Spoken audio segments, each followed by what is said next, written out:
Cricket football ছাড়াও ভারতীয়দের মনে জায়গা করে নিয়েছিলেন জ্যাভলিন। 2021 সালের টোকিও অলিম্পিক্সের 7ই আগস্ট জ্যাভলিনে সোনা জিতেছিলেন নীরাজ, আর তারপর থেকেই ভারতীয়দের মনে জ্যাভলিন নিয়ে উৎসাহ দেখা যায়। জ্যাভলিন মানেই নীরাজ। একের পর এক সোনা জিতে ভারতীয়দের মনে এই খেলার উৎসাহ বাড়িয়ে দিয়েছিলেন তিনি। কিন্তু এবার প্যারিস অলিম্পিক্সের সোনা হাতছাড়া হলো নীরাজের। রূপো পেল ভারত, শোনা গেল পাকিস্তানের আরশাদ নাদিমের কাছে।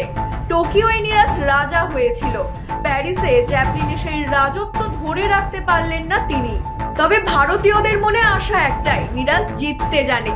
পাকিস্তানের আরশাদ নিদাম, চেকিয়ার ইয়াকুব ভাতলেজ, গ্রানাডার অ্যাডারসন পিটার্স, জার্মানির জুলাইন ওয়েবারদের হারিয়ে জেতা একেবারে সহজ ছিল না।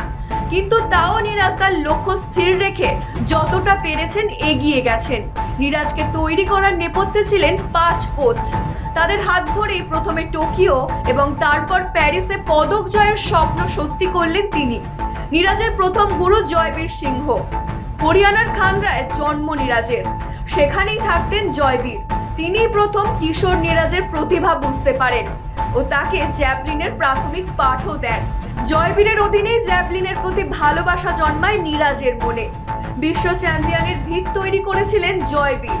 এরপর নীরাজ ভারতীয়দের মধ্যেও ক্রিকেট ফুটবল ছাড়াও জ্যাভলিনের প্রতি ভালোবাসা তৈরি করে দেয়। আগামী দিনে নীরাজ সোনা নিয়ে আসুক ভারতে, আবারও এই স্বপ্নই দেখছেন গোটা ভারতবাসী। ব্যুরো রিপোর্ট, আরবি নিউজ।